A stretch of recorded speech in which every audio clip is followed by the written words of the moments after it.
As-sifatu tsaniyatu al-wajibatu lahu ta'ala. Adapun sifat yang kedua, al-wajibatu lahu ta'ala, yang wajib, yang niscaya, wajib akli ya, yang wajib lahu ta'ala bagi Allah ta'ala. Jadi kalau wajib akli artinya yang akal tidak percaya kalau dia nggak ada.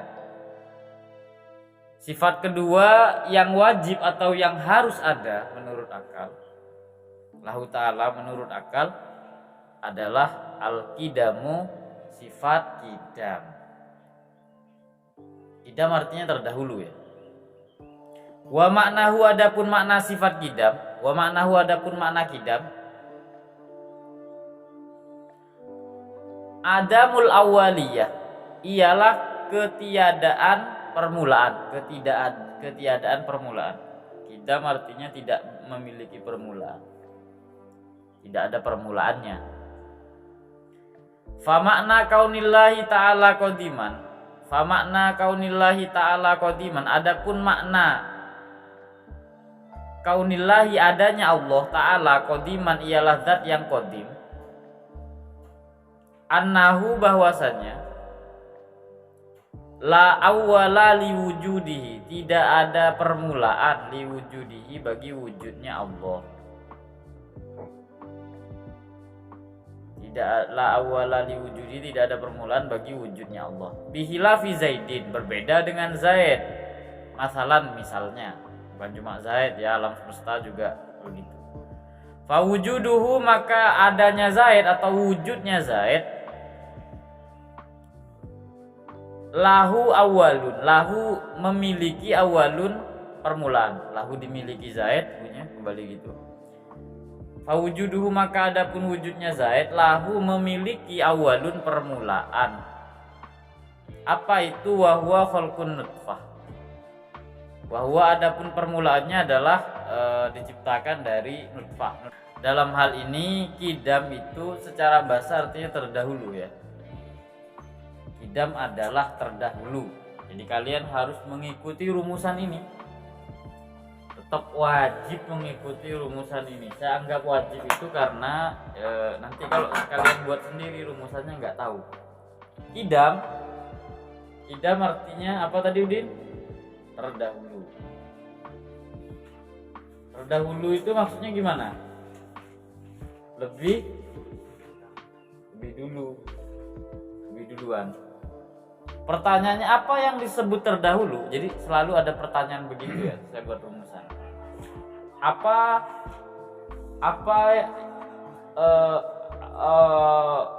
makna lebih dahulu? Qidam. Apa yang dimaksud terdahulu? Yang dimaksud terdahulu adalah lebih dulu daripada ketiadaannya.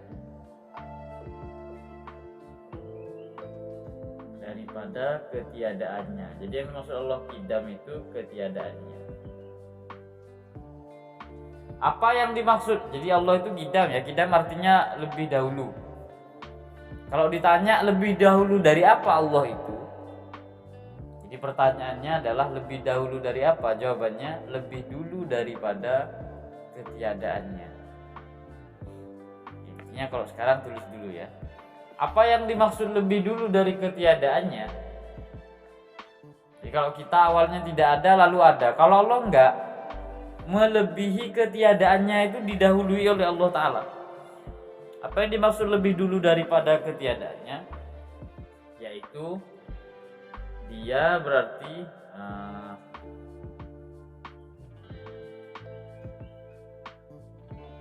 sebentar ya, saya mau buat ini pengandaian. Maksud saya kalian nanti nggak paham di sini. Saya buat pengandaian begini. Manusia ini yang perlu diperhatikan. Awalnya dia tiada, lalu dia menjadi ada. Ini untuk kasus manusia ya. Walhasil keberadaan manusia pasti tiadanya itu lebih dulu daripada adanya. Nah, sehingga kalian mengerti yang saya maksud dengan Allah itu terdahulu, lebih dulu daripada ketiadaannya. Jadi seakan-akan kalau tiada itu di situ, wujudnya Allah itu sudah mendahului ini ada. Jadi adanya Allah itu mendahului ketiadaannya. Walhasil apa yang dimaksud Allah lebih dulu daripada ketiadaannya? Yang dimaksud adalah tidak pernah tiada. Tidak pernah tiada. Itu yang dimaksud. Apa yang dimaksud lebih dulu dari ketiadaannya? Yaitu Allah tidak pernah tiada. Kenapa? Karena wujudnya Allah itu awalun. Mulanya Allah ya ada. Akhirnya Allah juga ada. Begitu. Jadi nggak pernah memang mengalami apa yang disebut tidak ada. Jadi apa yang dimaksud lebih dulu daripada ketiadaannya, yaitu tidak pernah tiada. Apa yang dimaksud dengan tidak pernah tiada? Yaitu tidak perlu diciptakan. Begini, biar enak. Yang dimaksud Allah tidak pernah tiada itu berarti Allah selalu ada. Apa yang disebut dengan selalu ada baru tidak pernah diadakan atau diciptakan ya, tidak diciptakan. Apa yang dimaksud dengan tidak diciptakan? Inilah yang disebut dengan qidam. Jadi qidam itu artinya tidak diciptakan ya. Nalarnya kira-kira seperti itu. Jadi yang perlu diingat oleh teman-teman, ketika Anda membahas tentang sifat qidam, berarti kita itu sedang berupaya untuk menjelaskan Allah itu tidak diciptakan. Ingat ya, kalau makna qidam langsung ke sini nggak apa-apa, tapi ini ditulis semua. Tapi intinya nanti ke sini. Qidam itu menunjukkan bahwa Allah tidak diciptakan. Jadi walaupun artinya terdahulu, bukan dia lebih dulu dari alam ya. Karena kalau makna seperti itu maksudnya adalah Allah lebih tua dari alam semesta, tidak menunjukkan apapun itu. Jadi qidam itu tetap dia bermakna tidak diciptakan. Jadi janganlah lupa. Kenapa kok bisa dari qidam yang terdahulu menjadi makna tidak diciptakan? Ini nalarnya. Apa yang disebut lebih dahulu daripada apa? Daripada ketiadaannya. Apa yang dimaksud lebih dulu daripada ketiadaannya? Ya otomatis dia tidak pernah tiada. Karena dia mendahului ketiadaannya. Apa yang dimaksud tidak pernah tiada? Ya berarti dia selalu ada. Kalau dia selalu ada, ya nggak bisa diciptakan. Nah itu yang disebut qidam. Nalarnya begini. Sampai di sini ada yang tidak kalian pahami? Tentang definisi. Kita belum ngomong bukti ya. Kalau nanti saya bertanya apa bukti Allah itu qidam, tidak diciptakan, itu beda lagi. Jadi ini masalah definisi dulu. Definisi. Jadi masalah penjelasan saja ini. Apa definisi qidam, bukan pembuktiannya. Sampai di sini ada yang tidak dipahami? Ada. Alam ini kan pertamanya nggak ada, terus diciptakan. Itu bukannya Allah dulu atau bukan? Allah tidak dahulu dalam waktu. Kalau dahulu dalam waktu itu belum tentu kesini arahnya. Misalnya Rohim sama Samen duluan mana mondok kesini? Iya, itu tidak menunjukkan bahwa Rohim tidak diciptakan. Dia lebih tua saja begitu. Jadi kalau alam semesta ini pernah tidak ada sementara Tuhan selalu ada. Ya itu selalu ada kalau mengacu kepada keberadaannya lebih dulu daripada dunia dengan arti waktu, itu hanya menunjukkan dia lebih tua. Karena nanti masih ada pertanyaan, apakah Tuhan yang lebih tua dari alam itu diciptakan? Begitu. Padahal tujuan utama dari sifat qidam bukan menunjukkan Allah tua, tapi tidak diciptakan. Makanya langsung kita menggunakan makna murad. Murad itu artinya tujuannya ya. Tujuannya adalah meniadakan pencipta bagi Tuhan, sifat qidam begitu. Bukan menunjukkan Allah lebih tua dari alam ini. Jadi kita andaikan benar tadi Allah itu lebih tua dari alam, tapi Anda tidak akan bisa menjawab apakah Allah diciptakan. Itu nggak bisa dijawab dengan lebih tua. Maka harus menggunakan pengandaian seperti ini. Dulu tak suruh ngapalin anak-anak SD, Saya ngajar begini ya di SD dulu, bukan SD, di masjid. Kebetulan ada orang KKN, anak nggak tahu anak mana, Surabaya kalau nggak salah. Jadi dia nanya kan, jadi setelah kalau ada anak KKN jadwal ngajar saya sore, ngajar tauhid itu diganti sama dia. Nanya ke saya, kalau cuman ngajar apa mas? Kalau saya ngajar hari Kamis, saya ngajar tauhid. Saya bilang, oh berarti nanti bisa kita gantikan mas selama kita KKN. Oh monggo. Tapi kalau pertemuan pertama mungkin tetap masuk dulu, katanya begitu. Jadi saya tetap diminta ngajar, tapi ada 2 orang yang ikut anak KKN itu untuk melihat saya ngajar. Itu langsung yang saya ceritakan yang serem-serem. Oke, 7 pertanyaan tentang Allah Ta'ala. 1, apa itu Tuhan? 2, siapa itu Tuhan? 3, kapan Tuhan itu ada? Nah begitu. Nah setelah itu udah ngajarkan anak, diantaranya ini masalah kidam. Pas mau pulang itu minggu depan sampean yang ngajar mas, tanya gitu. Iya tapi kayaknya mungkin mata pelajaran yang lain. Langsung begitu. Jadi nggak mau ngajar tauhid katanya. Nah suruh siapa kan dia ikut ngaji? Coba nggak ikut ngaji kan tauhidnya yang gampang-gampang. Jadi kerjaan saya diantaranya adalah memberikan penyederhanaan kayak begini. Kalau dulu hafalan ini, hafalan anak SD. Karena peserta didiknya SD, makanya tak suruh ngafal. Apa itu kidam terdahulu, lebih dulu dari apa? Daripada ketiadaannya. Apa yang dimaksud lebih dulu daripada ketiadaan? Tidak pernah tiada. Apa yang dimaksud tidak pernah tiada? Selalu ada. Apa konsekuensi dari selalu ada? Ya tidak diciptakan. Dan pertanyaan di teman-teman itu cerdas menurut saya, bagi saya ya. Karena kita ngajar di Bantur itu kan dari mana? Dari masjid itu kelihatan ada gunung. Nah, ada mereka nanya itu, kan sejak awal kita udah memperkenalkan hukum akal. Akhirnya mereka nanya, apa betul Allah itu harus masuk akal? Kalau Allah masuk akal kan berarti lebih besar akal daripada Allah. Anak kecil gitu. Anak SD-nya saya ya. Iya kan masuk akal katanya. Kan harus masuk akal Allah Ta'ala, karena kita belajar hukum akal ini. Berarti Allah itu lebih kecil daripada akal. Begitu pertanyaannya ke saya itu diantara pertanyaan yang bagi saya berkesan. Beberapa pertanyaan anak-anak yang berkesan itu saya simpan dalam memori, kemudian kita jelaskan, kita kasih analogi mereka. Hal itu bisa dipahami. Sama dengan warna dilihat oleh mata, kita istilahkan warna itu masuk ke mata. Padahal yang dimaksud masuk itu bukan dari satu benda menuju benda ya, tetapi relasinya. Kalau mata ke warna itu relasinya kan melihat. Kalau akal ke Tuhan itu relasinya memahami. Telinga ke suara, nama relasinya apa? Mendengarkan begitu. Maka suara dianggap masuk telinga. Jadi istilah masuk ini yang perlu dijelaskan. Saya waktu itu mencontohkan gunung. Gunung itu kelihatan nggak? Kelihatan. Gunung dengan mata lebih besar mana? Gunung. Nah kok bisa masuk ke mata kita yang cuma segini? Itu kan istilah masuk tadi saya udah jelaskan. Masuk kalau mata artinya terlihat, kalau akal artinya terpahami, kalau telinga terdengar, kan gitu yang dimaksud masuk itu. Jadi perlu menjelaskan itu. Lalu kita katakan saya melihat gunung.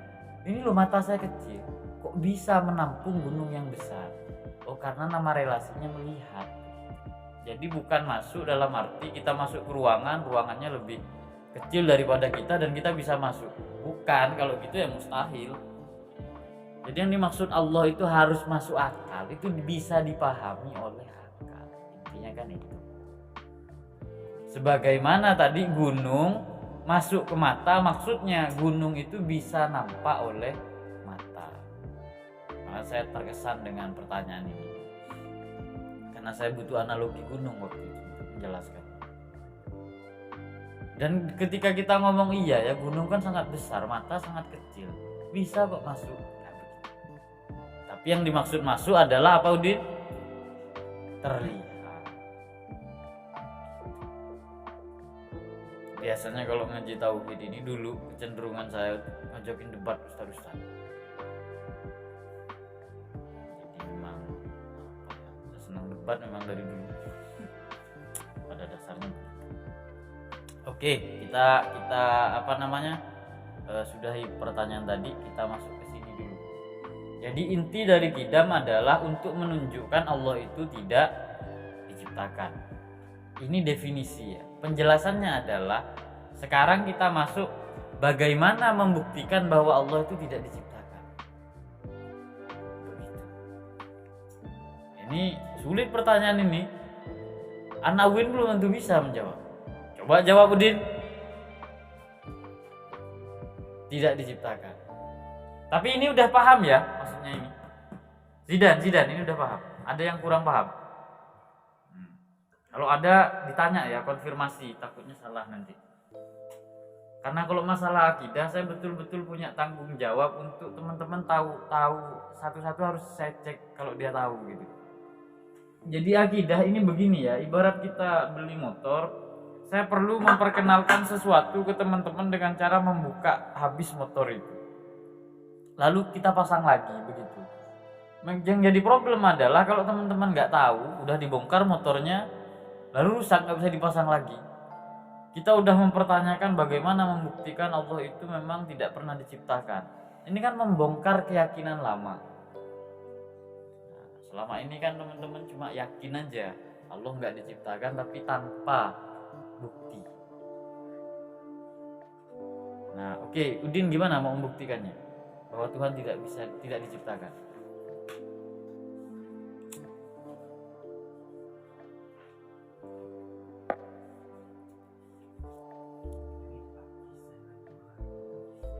Apa itu? Itu menciptakan burung. Kaifa tuhyil mauta? Bagaimana engkau menghidupkan burung ya Allah gitu kan? Bukan menciptakan Allah itu. Oke. Hasbi gimana Hasbi?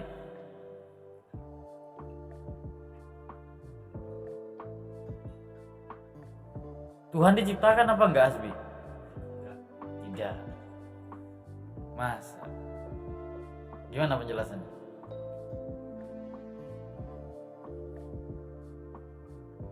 Pernah dapat pertanyaan ini? Dari siapa? Barusan. Iya. Cuma kemarin ya. Selama ini akidahnya kan nggak terganggu. Pokoknya Allah itu nggak diciptakan gitu aja kan. Nggak tahu buktinya. Zidan, apa bukti bahwa Tuhan tidak diciptakan? Ada Zidan?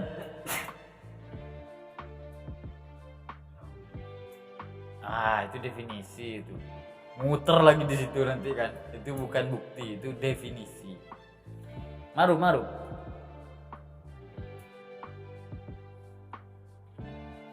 Di pondok pernah ngaji Kifayatul Awam? Pernah?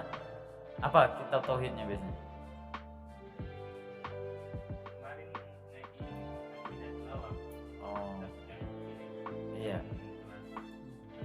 Iya, saya ngajar Aqidatul Awam juga.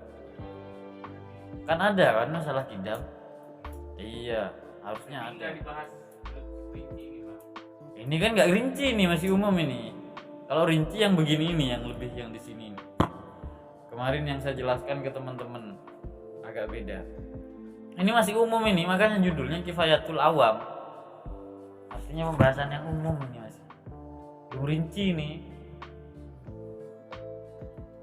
Jadi masalah kidam perlu diingat, kidam ini ingin membuktikan Allah itu tidak diciptakan. Bagaimana membuktikan Allah itu tidak diciptakan? Menggunakan penalarannya. Kita sekarang akan menggunakan penalaran. Jadi masalah Allah diciptakan. Bagaimana bukti Allah diciptakan?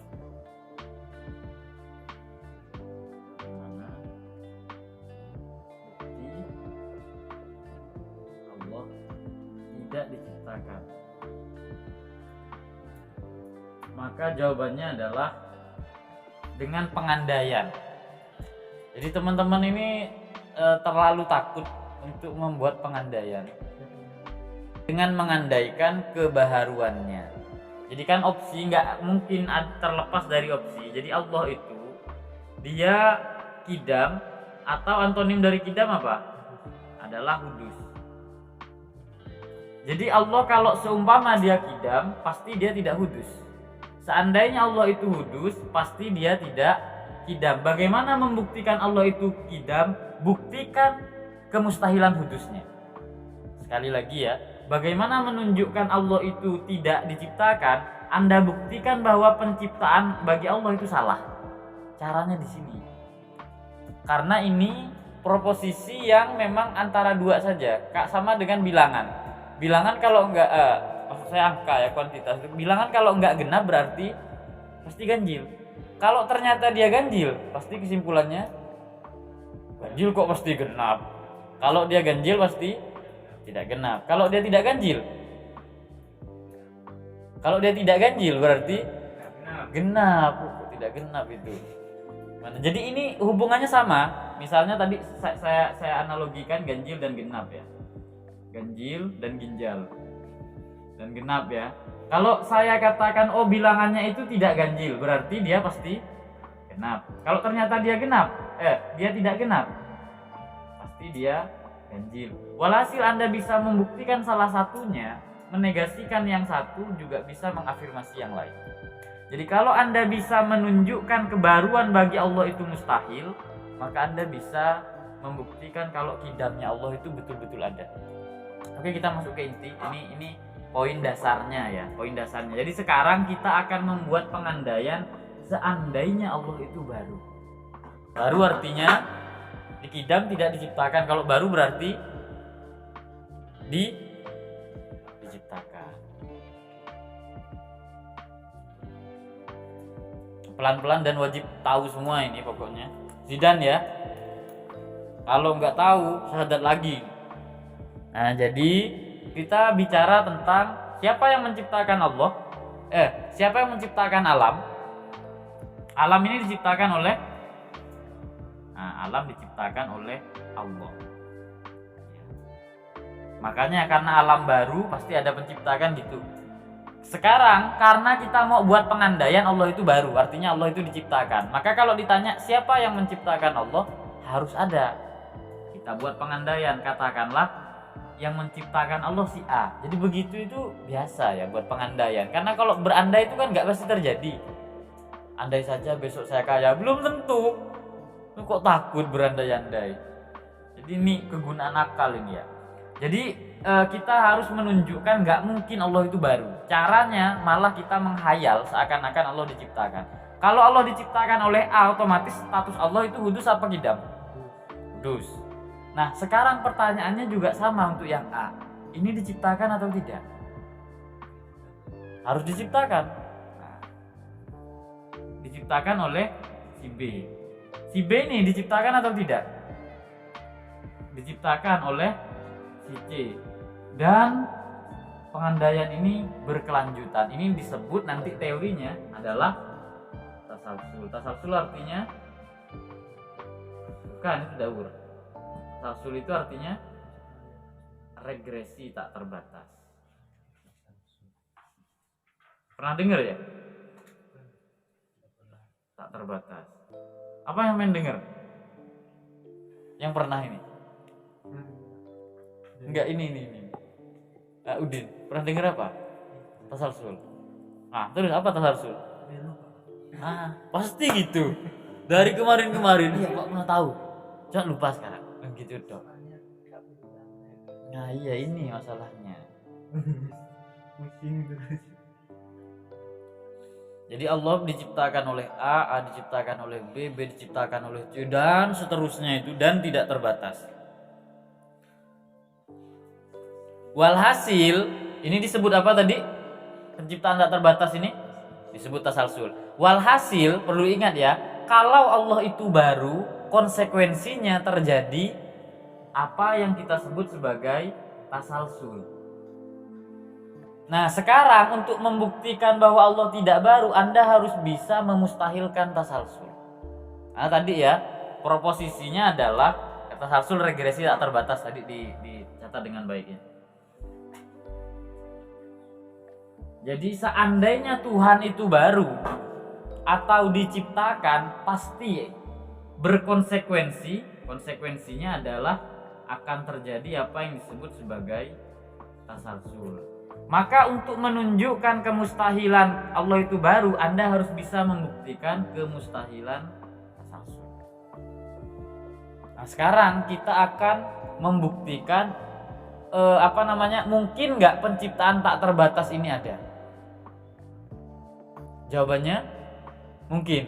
Nah, kalau mungkin berarti tasalsul mungkin, kebaruan Allah mungkin. Anda gagal membuktikan Allah qidam. Jadi belajar tauhid ingin menunjukkan Allah qidam, malah percaya Allah baru. Tasalsul mungkin atau tidak? Tidak. Pertanyaannya apa buktinya? Dari mana Anda bisa membuktikan tasalsul itu mustahil? Kayak ini lo bisa, kan gitu kan? Allah diciptakan, terus penciptaannya tidak berakhir. Bagi orang yang kayak tidak terlalu berpikir, dia akan mengatakan mungkin saja itu terjadi. Tapi bagi orang yang menalar bisa ditegaskan mustahil tasalsul itu terjadi. Kalau mustahil tasalsul itu bukti tasalsul mustahil adalah adanya alam ya. Jadi adanya alam ini bukti kemustahilan tasalsul. Teman-teman kayak buku puzzle ya. Jadi bukti kemustahilan tasalsul adalah wujudul alam, adanya alam. Anda butuh nulis dulu keterangannya ya. Baru saya habis itu sampaikan penalarannya. Bukti kemustahilan tasalsul adalah adanya alam semesta. Kenapa? Karena kalau ada tasalsul, alam tidak akan ada. Kalau alam ada, tidak akan ada tasalsul gitu.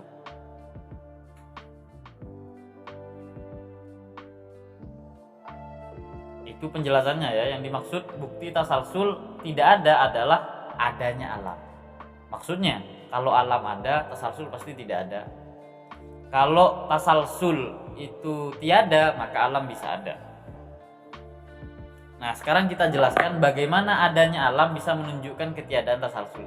Ini salah satu membuktikan tasalsul mustahil. Cuma salah satu. Kenapa ini yang dipakai? Karena untuk orang awam, matematika kan, pakai yang gampang. Adanya alam.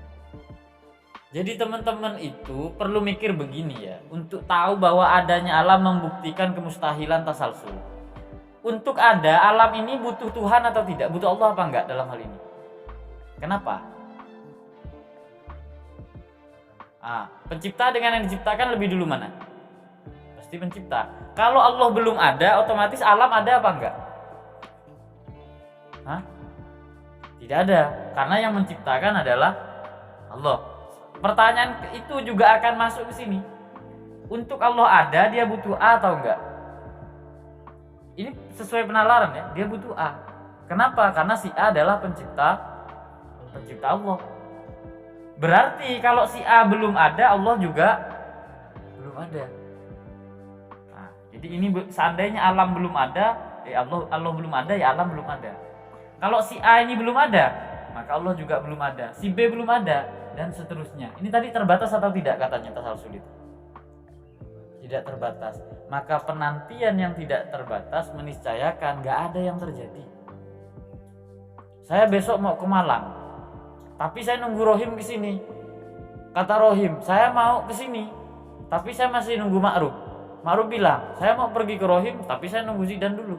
Zidan bilang, saya mau ke Ma'ruf, tapi nunggu Hasbi. Hasbi bilang, sampai ini nggak terbatas, nggak ada yang berangkat itu. Bisa dipastikan. Kenapa? Karena penantiannya itu penantian tak terbatas. Penantian tak terbatas. Ya tadi, alam untuk ada nunggu adanya Tuhan. Karena Tuhan yang menciptakannya kan, nunggu Allah.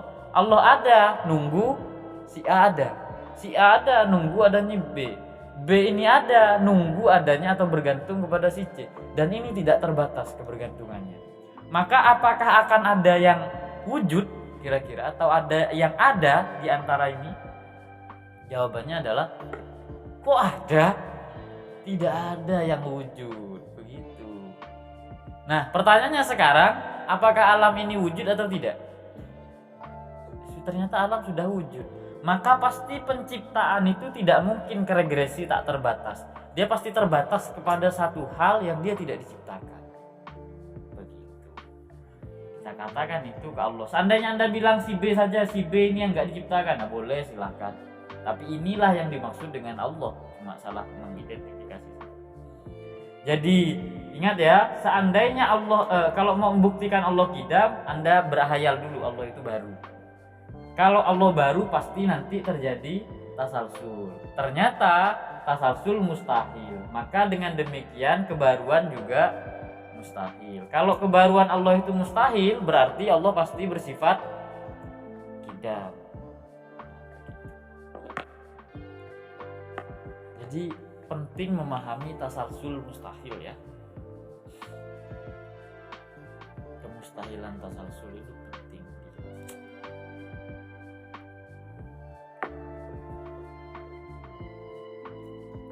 Teman-teman harus betul-betul paham, kalau enggak lebih baik bertanya sekarang tentang yang ini. Saya dulu pernah ke Bandung itu diskusi sama teman dari Katolik ya. Dia bilang agama itu enggak masuk akal. Jadi ada lompatan keimanan yang harus kita lakukan. Lompatan keimanan itu maksudnya begini.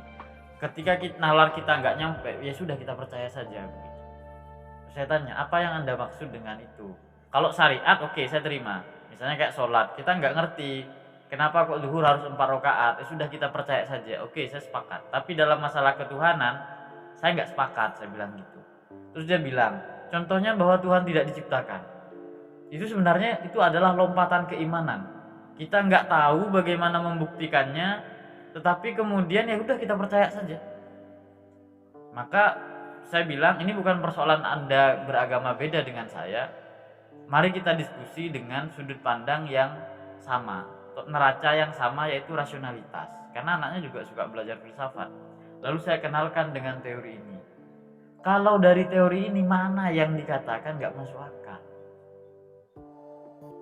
Jadi saya mengandaikan kayak gini, Allah itu untuk membuktikan dia tidak diciptakan, bayangkan saja dia diciptakan. Jadi kayak begini. Allah menciptakan alam, alam diciptakan, alam diciptakan Allah, Allah diciptakan si A dan seterusnya. Berarti Allah itu hudus. Kalau penciptaannya tidak terbatas, maka terjadi yang disebut tasalsul. Tapi nyatanya tasalsul adalah sesuatu yang mustahil. Kenapa? Karena kita bisa membuktikan tasalsul itu tidak akan terjadi dimanapun. Karena kalau ada tasalsul, pasti alam ini tidak akan pernah ada. Karena alam ada itu mensyaratkan adanya Allah. Allah ada mensyaratkan adanya si A. Si A ada itu menunggu si B. Si B ada mensyaratkan si C. Si C mensyaratkan D dan tidak terbatas. Jadi semuanya ini nggak ada. Kenapa? Karena menunggu sesuatu yang tidak terbatas. Penantian tidak terbatas itu nggak akan kejadian, Udin ya. Kira-kira seperti itu, Din. Jadi kalau Anda mau menunggu sesuatu, usahakan yang terbatas, jangan yang tidak terbatas. Kalau Anda menunggu sesuatu yang tidak terbatas, nah maka sama dengan menunggu sesuatu yang mustahil. Paham, Din ya? Nah, seperti nunggu lebaran monyet. Nah itu kan sulit itu kan. Istilah-istilah orang-orang Jakarta kata orang. Sampai lebaran monyet gak akan kejadian. Memang lebaran monyet itu gak terjadi kok. Jadi menggantungkan sesuatu yang mustahil itu sama dengan mustahil. Karena tasalsul tidak ada. Tadi kan alasan Allah itu baru karena nanti bisa terjadi tasalsul. Nah sekarang tasalsul gak ada, otomatis kebaruannya juga gak ada. Kalau kebaruannya gak ada, otomatis tinggal satu opsi, ya berarti Allah itu kidam. Nyatanya teman kita yang beragama beda itu menerima aku argumen ini. Jadi kalau dibilang bahwa Tuhan tidak diciptakan itu adalah lompatan keimanan murni, saya tidak sepakat. Kalau Anda melakukan itu silahkan, tapi nggak semua orang begitu kok. Kita bisa kok membuktikan bahwa Allah itu tidak diciptakan. Begitu. Sampai di sini ada problem? Ada yang nggak kalian pahami?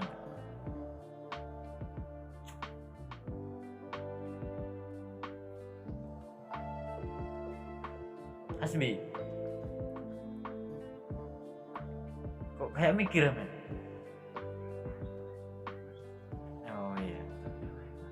Hah? Untuk apa? Contoh apa? Enggak, yang ini aja. Saya harus mengulang nanti metode yang lain karena konsekuensi hudus ada juga yang disebut daur. Nah itu beda. Jadi daripada saya mengulang lebih baik ini. Kalau sampean minta contoh tasalsul mungkin ada yang banyak tasalsul.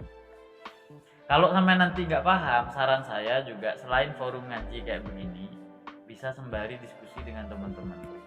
Karena begini ya, memahami rumusnya adalah memahami sama dengan memahamkan.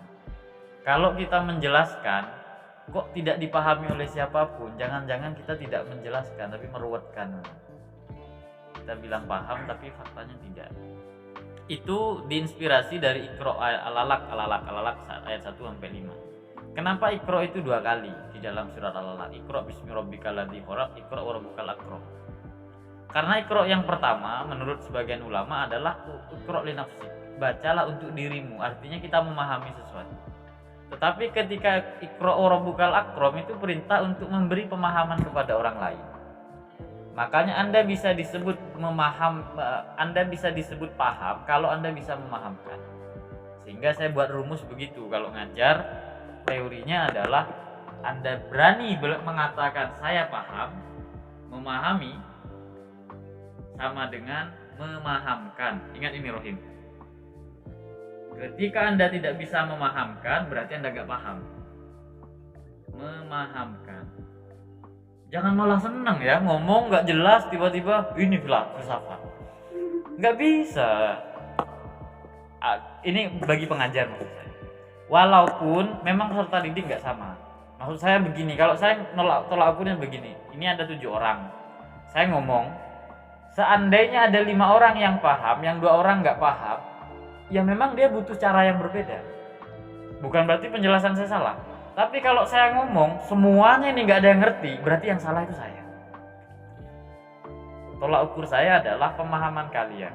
Kalau kalian masih sanggup memahami penjelasan saya, berarti penjelasan sudah benar. Cuma untuk beberapa orang mungkin butuh analogi yang berbeda, contoh lain dan lain sebagainya. Karena saya bukan pemuas memang, ya sudah, jalan cari sendiri kalau untuk masalah memuaskan itu, dengan ruang diskusi kecil, bertanya kalau ada yang nggak paham. Kan sering kan kalian itu paham tapi kalau disuruh jelasin nggak bisa. Bagi saya lebih baik itu anggap berarti Anda gagal memahami. Begitu. Saya mengilustrasikan begini ya. Ini pondok ini ada beberapa gedung dan lain sebagainya. Seandainya kita betul-betul paham kondisi pondok, lalu ada orang nanya, pondokmu itu gimana? Pasti Anda bisa menjelaskan. Kalau ditanya kamar mandinya di mana, Anda pasti bisa menjelaskan, oh itu sebelah sana ada kamar mandi yang ini. Ya karena Anda paham. Paham betul, detailnya itu paham betul. Tapi kalau sesuatu yang masih belum kita pahami, misalnya saya tanya tentang kantor desa. Kantor desa kan ada di sana itu. Kantor desa itu gimana? Karena Anda nggak paham dengan detail, selain Anda cuma tahu kayaknya ada di sana. Isinya apa saja Anda nggak paham, maka sulit menjelaskan. Jadi kalau bisa teman-teman ya tadi tolak ukur memahami adalah kesanggupan kita memahamkan bagi orang lain. Ya carilah temannya buat korban Anda menjelaskan lalu dia paham atau enggak, itu jadi tolak ukur. Kalau dia nggak paham berarti penjelasan kita masih kurang sederhana, kurang ini dan lain sebagainya. Oke, sampai di sini ada problem? Bagaimana kalau alam itu tercipta tapi itu sudah termuat dalam Tasalsul. persepakatan yang di atas itu? Ya nggak apa-apa. Kesepakatan yang di atas. Iya. Nggak sepakat mereka, Rohim. Sepakat itu kan sama-sama ada kan. Ini enggak. Yang menciptakan Allah siapa dalam pengandaian ini? Si A. Berarti lebih dulu mana antara Allah dengan si A? Ya iya, makanya nggak sepakat kan. Si A ada sendirian, iseng ciptakan Allah lah, seret jadi misalnya. Allah juga gitu. Ini kayaknya harus ada alam ini. Ciptakan alam lah, jadi. Nggak ada unsur sepakat karena ini bukan bahas wahdaniyat. Wahdaniyat harus ada. Seandainya ada 2 Tuhan, apa konsekuensinya itu nanti di wahdaniyat. Ini bukan di kidam Mas. Masalah sepakat atau ikhtilaf. Seandainya ada 2 Tuhan, mustahil alam semesta ini ada. Misalnya. Itu perbincangan yang berbeda ya dengan tema sekarang. Jadi saya tidak menjawab pertanyaan Rohim untuk sekarang karena memang bukan babnya. Nanti ada penjelasan khususnya. Oke, sampai di sini ada problem dari kalian? Zidan? Sampean paham tapi? Iya, harus dipastikan itu pemahaman. Tasalsul ini siapa yang mengambil istilahnya itu? Oh, ini istilah para filosof sama para hukama. Hukama itu filosof ya dalam Islam dan mutakalimin. Jadi ini sudah dibahas sejak Aristoteles sebenarnya. Tapi yang membuat istilah itu ya memang para teolog. Karena ilmu yang seperti ini namanya ilmu makulat. Ilmu kategoria istilahnya. Ilmu makulat. Baru dengar ya? Iya, makulat dari kata qaulun. Makulat. Begini tulisannya. Makulat. Makulat itu artinya ilmu kategoria. Kategoria pencetusnya Aristoteles ya. Ada 10 kategori katanya. Yang ini nggak ada acuannya di alam semesta. Semuanya ngomong masalah rasional. Ada zat, ada sifat yang begitu-begitu itu. Nah, di antara istilah yang dimunculkan adalah tasalsul. Kehebatan akal ya, ilmu kategoria. Kategori. Ilmu makulat artinya ilmu tentang kategori. Kategori itu maksudnya kategori dalam pikiran ya. Jadi nggak ada di alam semesta dia. Nah, di antara istilah ilmu makulat ada tasalsul. Tasalsul ini kan nggak pernah ada. Ingat ya, tasalsul itu mustahil. Yang disebut mustahil apa? Sesuatu yang tidak mungkin ada. Tapi akal punya konsepnya. Nah, begitu. Dan akal bisa memvonis bahwa tasalsul itu mustahil. Tapi kan kita bisa membayangkannya. Membayangkan dalam arti tasalsul adalah maknanya memang kalau tasalsul ini maknanya rantai ya. Tasalsul itu artinya rantai. Silsilah itu kan satu akar kata. Sesuatu yang terkait dengan sesuatu yang lain itu disebut tasalsul. Atau rantai. Oke, sampai di sini ada problem?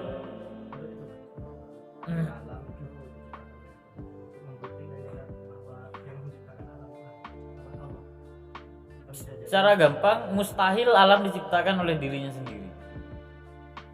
Pasti yang menciptakan alam itu adalah sesuatu di luar dirinya. Jadi Allah ini kan penyebutan, akal hanya sampai pada penyebab eksternal istilahnya. Alam pasti diciptakan oleh selain alam. Nah, lalu Anda sebut itu sebagai Allah, itu wahyu, berdasarkan wahyu namanya Allah. Nah, atau disebut Tuhan, tadi bahasa Yunani ya, Tuhan. Begitu. Kenapa? Karena pada dasarnya sesuatu yang baru itu pasti butuh pencipta, dan sebab tidak mungkin bisa menyebabkan dirinya sendiri. Itu hukumnya. Jadi nggak mungkin alam yang baru diciptakan oleh alam itu sendiri, enggak. Sebab itu tidak mungkin ya bisa menjadi penyebab bagi dirinya sendiri. Contohnya adalah Anda tidak bisa menunjuk sesuatu dengan telunjuk Anda yang Anda gunakan itu untuk menunjuk. Sebab dan akibat itu begitu, independen. Gak mungkin sebab adalah akibat. Nah, buktinya tadi Anda gak bisa menunjuk dengan jari telunjuk yang sementara yang Anda tunjuk adalah jari itu sendiri. Sebab menunjuk diri saya. Seandainya Anda buat begini ya, seandainya kan tetap saja yang menunjuk ini, yang ditunjuk ini tetap dua. Itu bukti bahwa sebab dan akibat gak bisa bareng. Begitu. Iya, mustahil. Contoh dari mustahil adalah sebab dan akibat yang itu sama. Enggak, pasti akibat itu butuh sesuatu yang lain, sebab adalah sesuatu yang berbeda. Karena ini kita ngomong alam diciptakan, kita kan ngomong alam, berarti pasti di luar alam ini yang menciptakan selain alam. Jadi akal sampai pada level alam ini yang menciptakan nggak boleh alam juga, pasti harus selain alam. Toh alam itu kan baru, semuanya baru, jadi harus selain alam. Nah, kita kemudian mengistilahkan itu sebagai Tuhan. Lalu agama memberikan nama, syariat itu memperkenalkan nama Tuhan itu loh Allah. Walhasil kalau ditanya apa itu Allah, Allah adalah nama. Apa itu? Pertanyaannya apa ya, bukan siapa. Apa itu Allah? Allah itu nama. Benar nggak ada nggak di Quran? Ada. Bismillah itu artinya apa? Bismillah itu dengan nama Allah, nggak ada menyebutnya itu ya. Nah, Bismillah dengan nama Allah. Berarti Allah itu kan sebagai nama ada. Beda kalau Anda tanya siapa Allah, adalah yang menciptakan alam. Tapi kalau Allah itu apa? Ya Allah itu nama yang dibawa oleh Nabi. Kalau Allah sebagai pencipta, ya Allahu khaliqu kulli syai', dia pencipta segala sesuatu. Itu pertanyaan, siapakah Allah yang menciptakan alam?